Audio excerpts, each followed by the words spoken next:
AMD를 중심으로 기술주가 반등하면서 이 시각 현재 러셀을 포함한 뉴욕의 4대 지수는 모두 상승하고 있습니다. 기술주 중심으로 매수세가 두드러지게 유입이 되다 보니까 오늘 특히나 나스닥의 상승폭이 큽니다. 1% 가까이 우리 시각 5시 30분 기준으로 상승하고 있고요. 현재 상황 이런데 마감까지는 또 어떻게 흘러갈지 저희 마켓 시그널이랑 계속해서 지켜보도록 하시죠. 자, 그렇다면 오늘 자금은 어떤 방향으로 흘러갔는지 히트맵을 통해서 자금의 흐름을 확인해 보겠습니다. 상승하는 종목이 초록색, 하락하는 종목들은 빨간색으로 표시가 되는 히트맵인데요. 자, 한눈에 보기에도 오늘은 상승하는 초록색 종목들이 많이 눈에 띕니다. 오늘 섹터의 중심, 아무래도 기술주인데요. 매수세가 강하게 유입이 되다 보니까 오늘 시장의 흐름을 주도하고 있습니다. 특히 AMD가 오늘 10% 가까이 장중에 오르기도 했었고요. 반도체 섹터를 봤을 때 섹터 전체의 랠리라고 보기는 어렵고요. 좀 온도차가 나타나는 상황입니다. 브로드컴은 2% 가까이 빠지고 있습니다. 오늘 기술주가 시장의 흐름을 주도하고 있는 모습이고요. 소비재 쪽으로도 흐름이 좋습니다. 아마존과 테슬라 같이 오르고 있는데 테슬라가 또 2% 넘게 오르고 있습니다. 오늘 AI가 끌어주고 소비주가 받쳐주는 구조라고 볼 수 있겠고요. 기술주와 성장주 중심으로 자금이 또 이동을 하다 보니까 오늘 헬스케어와 에너지 쪽은 상대적으로 약세 흐름을 보이고 있습니다. 자, 오늘 시장에 좀 커다란 이슈들이 있었는데 어떤 내용인지 지금부터 마켓 무버 이슈로 확인해 보시죠. 오늘의 지수 상승을 견인한 건 바로 AMD와 메타의 대규모 공급 계약 소식이었는데요. 이 내용 어떤 건지 한번 자세하게 살펴보겠습니다. 자, 엔비디아에 대한 의존도를 줄이게 되는 AMD와 메타의 계약이 있었습니다. 핵심 내용을 한번 살펴보면요. 먼저 두 기업이 5년간 600억 달러 규모의 공급 계약을 체결했습니다. 메타가 AMD의 AI 칩을 6기가와트 구매하게 되는 건데요. 자, 맞춤형 MI450을 제작하게 되면서 메타 전용의 고성능, 고효율 칩을 공급하게 됩니다. 메타는 AMD 칩은 최대 10%를 확보하는 옵션이고요. 성과의 연동화 워런트 구조를 포함하게 됩니다. 자, 그래서 단순 납품이 아니라 전략적인 동맹의 성격을 갖고 있는 건데요. 이 전략적인 의미를 한번 파헤쳐 보면 이렇습니다. 일단 엔비디아에 대한 의존도를 낮추면서 공급망의 다변화가 본격화되는 겁니다. 빅테크와 반도체 지분 연계 구조다 보니까 장기적인 AI 인프라 협력이 이뤄지게 되고요. 메타 입장에서는 AI 투자 1,350억 달러를 확대하면서 공격적으로 인프라를 확장하게 되고요. AMD는 대형 고객을 확보하게 된 거죠. AI 칩 경쟁 구도의 변화 신호로 읽히게 됐습니다. 자, 산업 구도의 변화가 좀 기대가 되는데요. 엔비디아 독주 체제의 균열 조짐이 보이기 시작했습니다. AI 칩 시장이 현재는 단일 강자였지만 양강 구도의 가능성이 좀 커졌고요. AI 인프라 경쟁도 독점 구조에서 다극화로 전환이 되겠습니다. 즉, AI 패권 경쟁의 2라운드가 시작되겠다라는 걸 기대해 볼 수 있겠는데요. 자, 그러다 보니까 오늘 시장이 이렇게 좀 반응을 했습니다. AMD가 앞서 말씀드린 것처럼 장중에는 10% 가까이 급등했고요. 반도체와 AI 테마의 동반 강세가 일어났습니다. 나스닥 상승폭이 커졌고요. 기술주 중심으로 매수세가 재점화되는 분위기입니다. 자, 한마디로 이렇게 좀 정리를 해보겠습니다. AI 인프라 투자 확대에 대한 기대감이 관세와 지정학 리스크를 압도하면서 오늘의 기술주 강세를 이끈 시장이었습니다. 자, 이 소식과 더불어서 미국의 2월 소비자 신뢰지수도 지표가 발표됐는데요. 이 내용은 또 시장에 어떻게 영향을 줬는지 살펴보도록 하겠습니다. 자, 이번에 발표된 지표의 핵심은 이렇습니다. 소비자 신뢰지수가 91.2로 나왔는데 예상치도 상회를 했고요. 전월 대비해서도 2.2포인트 상승을 했습니다. 기대지수는 72로 나왔는데 전월 대비해서 4.8포인트 상승한 거고요. 현재 상황지수는 120으로 소폭 하락한 수치였습니다. 자, 여기서 주목을 해볼 건 바로 이 기대지수인데요. 80선의 의미가 있습니다. 기대지수가 81 이하로 나왔을 때 통상 침체 경고 구간이라고 하는데 오늘 보시면 현재 72로 나왔죠. 그러다 보니까 여전히 경기 둔화 신호로 해석을 할 수가 있습니다. 자, 해석 포인트는 이렇게 정리를 해보겠습니다. 미래 비관 심리가 일부 완화됐습니다. 경기 급락에 대한 우려도 진정이 됐는데 본격적인 회복 신호로 해석할 정도는 아니었습니다. 오늘 시장에는 이런 영향을 줬습니다. AI 모멘텀이 오늘의 장세를 주도했는데 그 가운데 오늘의 지표는 경기 불안을 자극하지는 않았습니다. 금리 인상 우려를 키울 만큼 강하지도 않았고요. 그러다 보니까 오늘 상승장에는 부담이 없는 적당히 괜찮은 지표였다라고 할 수가 있겠습니다. 자, 한 줄로 해석을 해보면 이렇게 얘기할 수 있겠죠. 기대지수 여전히 침체 경계선 아래에 있었지만 기관은 완화됐습니다. AI가 주도하는 시장의 상승 흐름은 유지가 됐다라고 정리를 해보겠습니다. 자, 이렇게 두 가지 큰 이슈가 있었고요. 트럼프의 관세 이슈도 좀 시장에는 계속되고 있습니다. 무역법 122조를 트럼프가 꺼내들였죠. 24일부터 글로벌 10% 관세를 발효했는데요. 당초에는 15% 인상을 언급했었지만 우선 150일간 10%를 적용하게 됩니다. 다만 오늘 시장에서는 AI 관련 호재가 더 크게 작용을 했습니다. 관세 이슈는 지수의 방향을 바꿀 정도의 영향은 없었다라고 오늘 시장 정리해 보겠습니다. 자, 그렇다면 개별 종목들은 또 어떤 이슈가 있었는지 조민재 앵커와 만나보시죠. 다시 한번 투심이 회복되고 있는 기술주들, 오늘 개별주 이슈들도 긍정적인 것들이 참 많았는데요. 하나씩 보시죠. 가장 먼저 애플 보도록 하겠습니다. 애플 오늘 2% 이상 올랐는데요. 애플이 데스크탑 컴퓨터죠. 이 맥 미니의 일부 생산을 기존 아시아 공장에서 미국 텍사스 공장, 그러니까 안방으로 옮기겠다고 발표했습니다.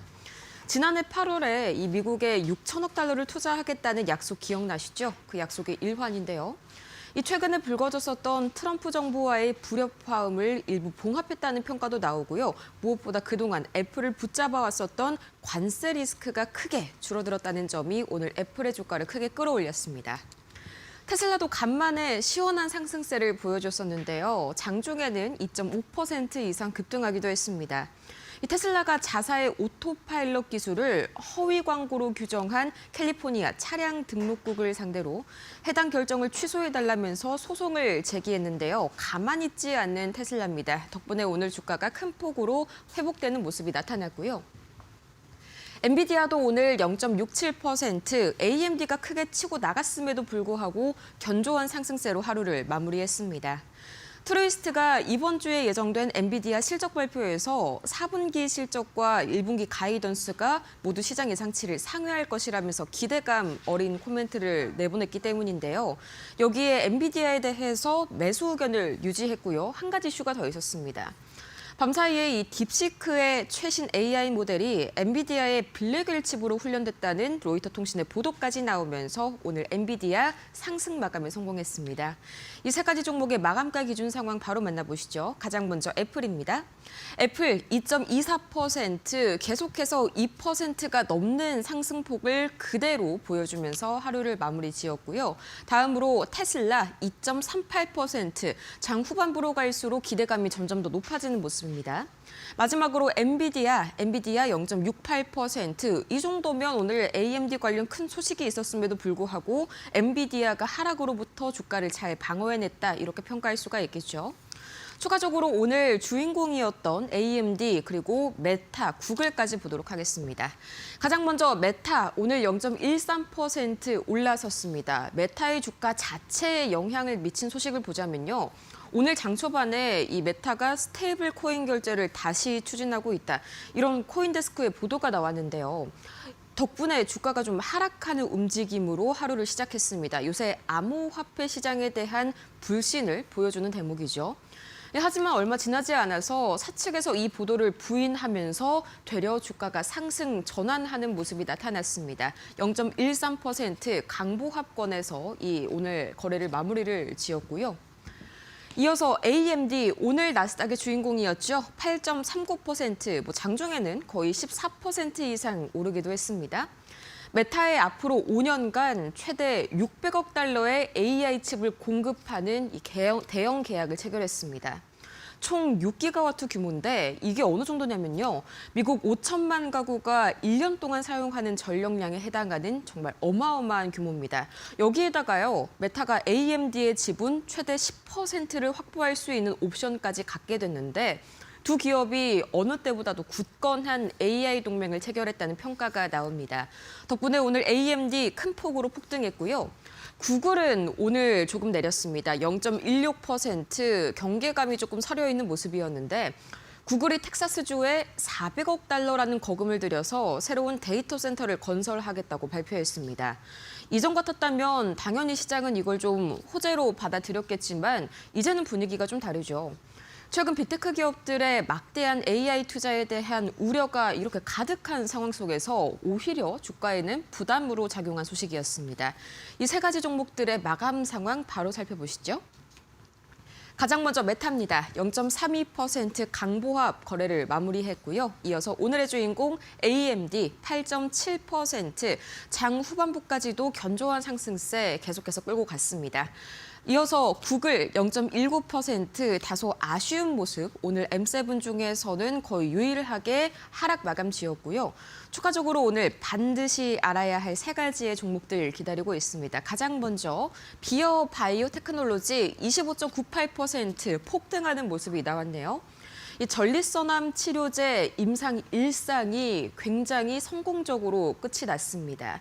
이 전이성 전립선암 치료제 비어 5,500의 임상 1상 결과가 굉장히 폭발적으로 잘 나왔다는 소식이 주가를 이끌었고요. 이 대표적인 가전업체죠. 이 월풀은 14% 이상 하락하는 그런 움직임이 나타났는데 8억 달러 규모, 이 우리 돈으로 따지자면 1조 원이 넘는 이 규모의 보통주와 예탁 증서를 발행했습니다. 그런데 이 소식은 당연히 좀 주가에 부정적인 영향을 미칠 수밖에 없겠죠. 이렇게 보통주와 예탁 증서 발행을 동시에 실시하게 되면은 당연히 이 주식 수가 시장에 늘어날 수밖에 없고요. 기존 주주들의 지분율이 희석된다, 줄어든다 이렇게 해석을 할 수가 있겠습니다. 당연히 주가에는 악재로 작용하는 소식이었고요. 사운드 하운드 AI 오랜만에 다뤄보는 것 같습니다. 밤사이에 이 4.79% 제법 큰 폭으로 올랐는데 AI 비서 세일즈 어시스트를 공개했습니다. 이 오프라인 매장 직원을 도와주는 AI 비서라고 볼 수가 있겠는데요. 직원과 고객이 나누는 대화를 AI가 실시간으로 듣고 적절한 상품 그리고 적절한 할인 프로모션을 즉시 알려주는 서비스입니다. 덕분에 오늘 큰 폭으로 오른 사운드 하운드 AI까지 세 가지 종목 바로 보시죠. 마감가 기준 상황입니다. 비어바이오 테크놀로지는 27.73%, 여전히 두 자릿대 견조한 상승세를 보였고요. 이어서 보도록 하겠습니다. 월풀, 가전업체는 14% 이상 큰 폭으로 주저앉았습니다. 마지막으로 사운드 하운드 AI 6.77%, 요새 AI 어시스턴트의 강력한 이 물결에 따라서 오늘도 기대감 많고 크게 올랐던 크게 올랐던 사운드 하운드 AI였습니다. 이어서 원자재 가격과 매크로 흐름까지 바로 만나보시죠. 국제유가 0.46%, 소폭이나마 계속해서 진정되는 흐름이 이어집니다. 배럴당 65달러 선 드디어 좀 내려오는 움직임이 나타났는데 이란 외무차관이 인터뷰에서 미국과 드디어 합의할 준비가 됐다고 공개적으로 밝혔습니다. 이란을 둘러싼 이런 각종 지정학적 위기가 좀 거치는 모습이고요. 이 때문에 원유 공급 우려가 좀 진정되면서 유가가 자연스럽게 하락했죠. 원달러 환율 오늘도 큰 움직임은 없었습니다만 소폭이나마 좀 진정되는 움직임들이 이번 주 들어서 나타나고 있네요. 비트코인은 이 64,000달러 선이 무너진 지 하루 만에 저가 매수세가 들어옵니다. 0.1% 상승했는데 이 시장 전반에 다시 한번 오늘 위험자산 선호 심리가 커진 건 역시 비트코인 반등에 한몫했습니다. 소프트웨어주들이 다시 한번 좀 오늘 상승하는 움직임이 나타났고요. AMD를 중심으로 빅테크들도 좋은 움직임을 보였었죠. 덕분에 안전자산에 대한 이런 대표적인 선호 심리를 보여주는 금 가격은 조금 내려갔습니다. 이란과 미국의 사이가 진전이 된 점도 금 가격을 좀 하락으로 이끌었겠죠. 이렇게 위험자산 선호 심리가 되살아난 시장, 당연히 마찬가지로 안전자산인 미국채 수요는 줄고 가격도 내려갔겠죠. 국채 가격과 반대로 움직이는 미국채 금리는 장기와 단기 모두 상승하는 움직임이 나타났습니다. 그럼 과연 이 3대 지수의 흐름은 어떻게 마무리가 됐을지 마감 기준 상황 바로 보시죠. 가장 먼저 다우지수 0.76%, 금융주들도 오늘 다시 한번 반등하는 움직임이 나타났고요. 전반적으로 헬스케어 제외한다면 투심이 살아나는 다우였습니다. 오늘 AMD가 두 자릿대 급등세를 보였었죠. 거기에다가 이 소프트웨어주들도 다시 한번 좀 반등하는 움직임이 나타났는데 덕분에 나스닥도 1% 이상 큰 폭으로 올라갔고요. S&P 500 역시 종합적으로 봤을 때 0.7% 견조한 회복세를 보였습니다. 지금까지 뉴욕 증시 3대 지수 마감 상황 봤습니다.